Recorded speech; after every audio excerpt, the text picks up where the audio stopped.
એક સમયે એક વિદ્યાર્થીએ પોતાના શિક્ષકને એક જટિલ પ્રશ્ન પૂછ્યો. તેણે કહ્યું, સાહેબ, આ ગરીબ હંમેશા ગરીબ કેમ રહે છે અને ધનવાન દિવસે ને દિવસે વધુ ધનવાન થતા જાય છે? શિક્ષક હસ્યા અને બોલ્યા, તને ખબર છે, આ દુનિયાનું સૌથી સહેલું કામ છે ધનવાન બનવાનું. માણસ ધનવાન પોતાની બુદ્ધિ અને પોતાની વિચારસરણીથી બને છે. જો કોઈ ગરીબ છે તો તે પોતાની ભૂલને કારણે ગરીબ છે. તેની વિચારસરણી, તેની બુદ્ધિ અને જવાબદારીઓ તેને ગરીબ બનાવી રાખે છે. વિદ્યાર્થીએ થોડા આશ્ચર્ય સાથે કહ્યું, સાહેબ, તમે કહેવા શું માગો છો? મને કંઈ સમજાયું નહીં. શિક્ષકે ઊંડી નજરે વિદ્યાર્થી સામે જોયું અને કહ્યું, તને ખબર છે, જો આજે તું કોઈ ગરીબને મદદ કરે, થોડુંક ધન આપે, તો તે પોતાના ધન દેખાવની વસ્તુ અને નકામી ચીજોમાં ખર્ચી નાખશે. તે ફરીથી ગરીબ થઈ જશે અને ફરીથી પૈસા માગવા માટે ભિખારી બની જશે. પરંતુ ધનવાન લોકો આવું નથી કરતા. વિદ્યાર્થીએ ઉત્સુકતાથી કહ્યું, તો પછી ધનવાન લોકોને ધન સાથે શું કરે છે? સાહેબ, શિક્ષકે જવાબ આપ્યો, ઠીક છે બેટા, આજે હું તને ધનવાન બનવાના 7 એવા રહસ્યમય ઉપાયો જણાવીશ. જો તું એ સમજી જાય તો તને ધનવાન બનતા રોકી નહીં શકે. જો કોઈ પણ માણસ આ વાતોને પોતાના જીવનમાં ઉતારી લે તો ધન તેની તરફ ખેંચાઈ આવશે. પરંતુ રસ્તો સહેલો હોવાથી ની સાથે સાથે મહેનત પણ માગે છે. આ માટે તારે પ્રયત્ન કરવો પડશે. શિક્ષકે આગળ કહ્યું, આ 7 નિયમો જણાવતા પહેલાં હું તને એક વાર્તા સંભળાવું છું. પણ તે પહેલાં જો તને આ પ્રકારના વિડીયો ગમે તો ચેનલને લાઈક કરો, સબસ્ક્રાઈબ કરવો ભૂલશો નહીં. કોમેન્ટમાં તમારું નામ લખો, જેથી અમે સમજી શકીએ કે તમને અમારો વિડીયો ખરેખર ગમ્યો છે. આભાર. એકવાર એક રાજા પોતાના નગરમાં ભ્રમણ કરવા માટે નીકળ્યો. રસ્તામાં તેણે જોયું, એક ગરીબ માણસ રસ્તાના કિનારે ભીખ માગવા બેઠો હતો. રાજાએ તેના પર દયા આવી. તેણે તેને પૂછ્યું, અરે બાબા, તમે અહીં કેમ બેઠા છો? કોઈ કામ ધંધો નથી કરતા? તે ગરીબે જવાબ આપ્યો, મહારાજ, હું ગરીબ છું, મને કોઈ કામ આવડતું નથી. તમે મને થોડું ધન આપી દો તો મેં આજે સવારથી કંઈ ખાધું નથી. રાજાને દયા આવી. તેને ગરીબ માણસને થોડા સિક્કા આપ્યા. થોડા મહિના પછી જ્યારે રાજા તે રસ્તેથી પસાર થયો, તેણે જોયું તે જ ગરીબ માણસ ફરીથી ભીખ માંગી રહ્યો હતો. રાજાએ પોતાના મંત્રીઓને પૂછ્યું, આ ભિખારી હજી પણ કેમ બેઠો છે? અમે તો ગયા વખતે તેની મદદ કરી હતી. મંત્રીએ જવાબ આપ્યો, મહારાજ, તમે તેને ધન આપ્યું હતું, પણ આ વખતે મને તક આપો. મંત્રી તે ગરીબ પાસે ગયો અને બોલ્યો, જો તું આમ ધન માગતો રહીશ તો તું આખી જિંદગી ભિખારી બની રહીશ. તું ક્યારેય આ સ્થિતિમાંથી બહાર નહીં નીકળી શકે. ગરીબે કહ્યું, મારી પાસે બુદ્ધિ નથી, હું અભણ છું, મને જ્ઞાન નથી, હું શું કરું? હું ધન કેવી રીતે કમાવું? મંત્રીએ તેને ધન આપવાને બદલે એક ફૂલોની ટોકરી લાવીને આપી ને બોલ્યો, આ લઈને મંદિરની પાસે બેસી જા અને ફૂલ વેચ, પછી જો કમાલ શું થાય છે. બસ અહીંથી જ ધનનું રહસ્ય શરૂ થયું. ગરીબે દરરોજ મંદિર સામે ફૂલ વેચવાનું શરૂ કર્યું. ધીમે ધીમે તે ફૂલોની વેપારથી સારો નફો કમાવા લાગ્યો. રાજાએ જ્યારે આ જોયું તો તેણે પોતાના મંત્રીની ખૂબ પ્રશંસા કરી. શિક્ષકે વિદ્યાર્થીને કહ્યું, તને આ વાર્તા સામાન્ય લાગી હશે, પરંતુ આ વાર્તાનું ઊંડું રહસ્ય જે સમજી ગયો તેનું જીવન બદલાઈ ગયું. ધનવાન બનવા માટે તારે બહુ કંઈ કરવાની જરૂર નથી. આ એક નાની અને સામાન્ય વાત છે. શું તમે ક્યારેય વિચાર્યું છે કે ક્યારેક માત્ર એક સાચી વાત માણસનું આખું જીવન બદલી શકે છે? ક્યારેક એક ગુરુ, એક માર્ગદર્શક કે એક માત્ર શબ્દ માણસને ગરીબીના અંધકારમાંથી સમૃદ્ધિના પ્રકાશમાં લઈ જાય છે. આજે હું તમને એવી જ એક અદ્ભુત સત્ય ઘટના જેવી વાર્તા સંભળાવવા જઈ રહી છું. એક ગરીબ કારીગરની વાર્તા, જેને ગામમાં આવેલ એક આધુનિક શિક્ષક એવી શીખ આપી કે તેનું જીવન જ નહીં, તેની વિચારસરણી પણ બદલાઈ ગઈ. એક નાનકડા ગામમાં મહેશભાઈ નામનો એક કારીગર રહેતો. તે લાકડાના નાના હસ્તકલા બનાવતો. રમકડા, ખુરશીઓ, ઘરની ચીજો અને કમાણી તેની ખૂબ ઓછી હતી. દરરોજ સવારથી સાંજ સુધી મહેનત કરવા છતાં તે દિવસના અંતે હાથ તેના ખાલી રહેતા.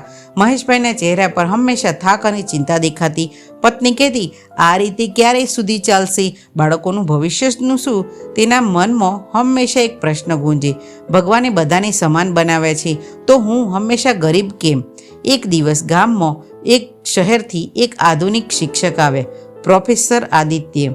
તેમનો હેતુ હતો ગામના લોકોને જીવન, કૌશલ્ય અને આર્થિક વિચારસરણીઓને શીખવાડવાનો.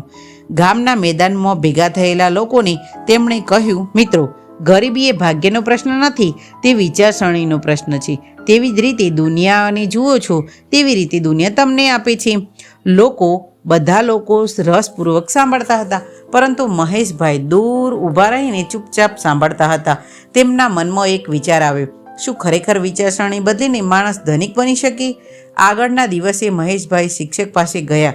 તેઓએ કહ્યું, આદિત્યભાઈ, હું એક કારીગર છું. હું દિવસ રાત મહેનત કરું છું, પણ ધન મારા સુધી ક્યારેય ટકતું નથી.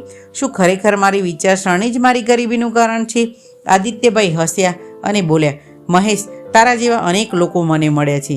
તારું જીવન તારી વિચારસરણીનું પ્રતિબિંબ છે. જો તું મન બદલી લે તો પરિસ્થિતિ આપમેળ બદલાઈ જશે. ચાલ, આજે હું તને ધનવાન બનવાના 7 ગુપ્ત નિયમો બતાવીશ. જો તું એ નિયમો અપનાવી લે તો તું કારીગર નહીં પણ એક સફળ ઉદ્યોગપતિ બની શકે છે. નિયમ 1, તું જે વિચારે છે તે જ બને છે. આદિત્યભાઈ બોલ્યા, મહેશ, તું દરરોજ કહે છે તું ગરીબ છે, તો દુનિયા તને તે સાબિત કરી બતાવશે. જો તું માને છે કે ધનવાન થવાની હકદાર છે, તો તને ધન તારી તરફ ખેંચાશે. જેમ લોખંડ ચુંબક તરફ આકર્ષાય છે, તેમ સકારાત્મક વિચાર તારી તકોને પકડી પાડશે.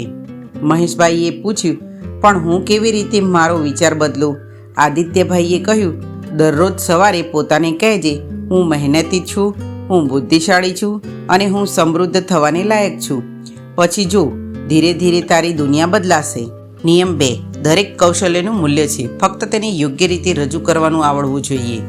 આદિત્યભાઈએ કહ્યું, જો મહેશ, તું કારીગર છે પણ તને માર્કેટિંગ કરતાં આવડતું નથી.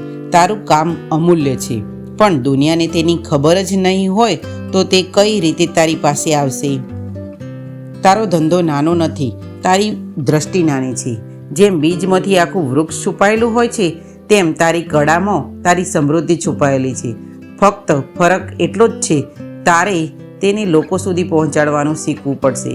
મહેશભાઈ વિચારી રહ્યા, હું ફક્ત વસ્તુ બનાવું છું, પણ હવે માને એ પણ શીખવું પડશે કે લોકો સુધી પહોંચવું કેવી રીતે. નિયમ 3, નાના પરિવર્તનથી મોટું પરિણામ મળે છે. આદિત્યભાઈ બોલ્યા, મહેશ, તારે મોટા સપના જોવાની જરૂર છે, પણ શરૂઆત હંમેશા નાના સુધારાથી થાય છે. તું તારા ઉત્પાદનોને થોડી અલગ રીતે રજૂ કર. ઉદાહરણ તરીકે, લાકડાની ખુરશીને હેન્ડમેડ આર્ટ તરીકે ઓળખાવ. તેની તસવીર ખેંચ અને શહેરના બજારમાં કે ઓનલાઈન મૂકી દે. આ નાની બાબત જ તને નવા ગ્રાહક આપશે. મહેશભાઈની આંખોમાં આશા દેખાઈ. તે બોલ્યા, ગુરુજી, હું એ જ વસ્તુ બનાવી રહ્યો હતો વર્ષોથી, પણ ક્યારેય વિચાર્યું જ નહીં કે આ નવી રીતે રજૂ કરી શકું. આદિત્યભાઈ સ્મિત કરીને બોલ્યા, આ તો ફેર છે મહેશ. ધનિક માણસ હંમેશા શું નવું કરી શકાય અને ગરીબ માણસ હંમેશા જુએ છે કે શું ખોટું થઈ રહ્યું છે. આ દિવસથી મહેશભાઈએ પોતાની વિચારસરણી બદલવાની શરૂઆત કરી. તેમણે નવા વિચારો પર કામ કરવાનું શરૂ કર્યું. તેમના ચહેરા પર પહેલીવાર આત્મવિશ્વાસ દેખાયો. તેના જીવનમાં નવો અધ્યાય શરૂ થયો. મહેશભાઈ વહેલા ઉઠ્યા. આજે તેઓ પહેલાંની જેમ નહોતા. આજે તેમના મનમાં ચિંતા નહોતી, પણ ઉત્સાહ હતો. તેઓએ પોતાનું વર્કશોપમાં જઈને વિચારી લીધું, આજે મારે શું કામ કરવાનું છે? આજે હું મારા ધંધામાં કંઈક નવું કરીશ. તે દિવસથી તેમણે પોતાની દુકાનનો નવો રૂપ આપવાનું શરૂ કર્યું.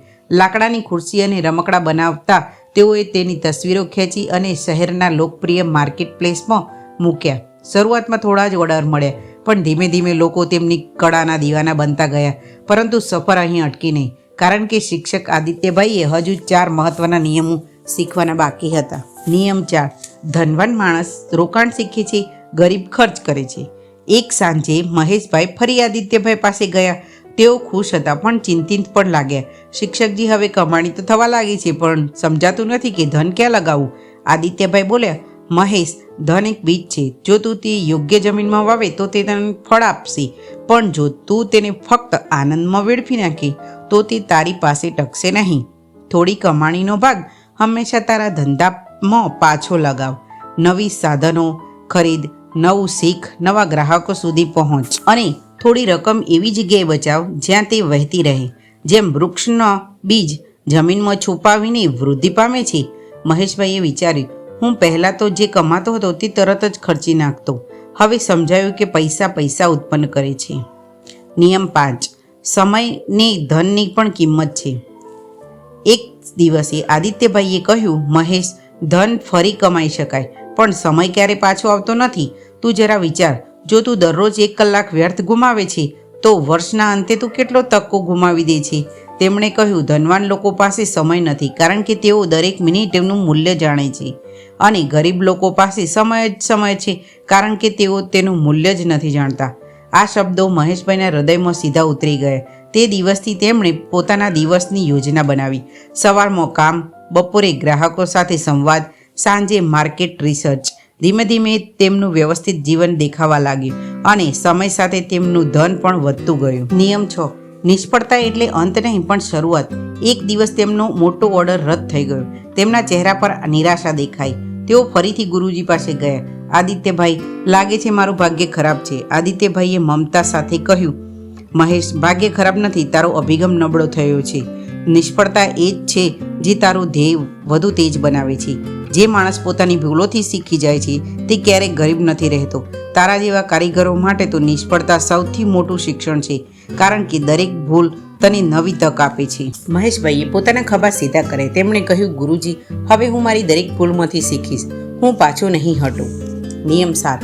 દાન કરવાથી ધન વધે છે. આદિત્યભાઈએ અંતે કહ્યું, મહેશ, સૌથી મોટું રહસ્ય આ જ છે. જ્યારે તું આપવાનું શીખી જાય છે ત્યારે ધન તારી તરફ દોડતું આવે છે. જે માણસ બીજાની મદદ કરે છે તે ક્યારેય ખાલી રહેતો નથી. જેમ દીવો બીજા દીવાને પ્રકાશ આપે છે પણ પોતાનો પ્રકાશ ઓછો થતો નથી, તેમ ધન પણ વિતરણથી વધે છે. આ વાત મહેશભાઈના હૃદયમાં ઊંડે ઉતરી ગઈ. તેઓએ ગામના અન્ય કારીગરોને મફતમાં તાલીમ આપવાની શરૂ કરી. તેમણે શીખ્યું કે કેવી રીતે વિચારસરણી બદલીને જીવન બદલી શકાય. થોડી જ વારમાં મહેશભાઈના ઉત્પાદનો શહેરના મોટા બજારોમાં વેચાવા લાગ્યા. તેઓએ નવું વર્કશોપ શરૂ કર્યું અને પોતાના ગામમાં લોકોને રોજગાર આપ્યો. 1 વર્ષ બાદ ગામના મેદાનમાં ફરીથી સમારોહ યોજવામાં આવ્યો. આદિત્યભાઈ ફરી આવ્યા અને સૌ લોકોને ભેગા થયા. મહેશભાઈ આગળ આવ્યા અને હાથ જોડીને કહ્યું, શિક્ષકજી, તમે મને ધનવાન બનાવવાનો સાચો રસ્તો બતાવ્યો. તમે મને ધન નહીં આપ્યું પણ વિચાર આપ્યો. એ વિચારે મારું ભાગ્ય બદલી નાખ્યું. આદિત્યભાઈ હસ્યા અને બોલ્યા, મહેશ, મેં તને ફક્ત તારા મનનો અરીસો બતાવ્યો છે. ધનવાન તું બન્યો છે કારણ કે તું પોતાની વિચારસરણી બદલવા તૈયાર થયો. મહેશભાઈના વર્કશોપમાં હવે અનેક લોકો કામ કરી રહ્યા છે. હસતા ચહેરાઓ સાથે ગામના બાળકો ત્યાં રમે છે અને એક બોર્ડ પર લખેલું છે, મહેશ ફર્નિચર, મહેનતથી સફળતા સુધીની સફર. અંતિમ સંદેશ. મિત્રો, ધન ક્યારેય હાથની બાબત નથી, તે મનની સ્થિતિ છે. જે માણસ પોતાની વિચારસરણી બદલવાની હિંમત રાખે છે તે પોતાની તકદીર લખી શકે છે. તો આજે વિચારજો, શું હું મારી વિચારસરણી બદલવા તૈયાર છું? જો તમને આ પ્રેરણાદાયક વાર્તા ગમી હોય તો વિડીયોને લાઈક કરો, ચેનલને સબસ્ક્રાઈબ કરો અને કોમેન્ટમાં લખો, આજથી હું બદલવા તૈયાર છું, અને નામ લખો. તેથી અમને ખબર પડે કે તમને આ વાર્તા સાચી હૃદયથી ગમી છે. આવજો.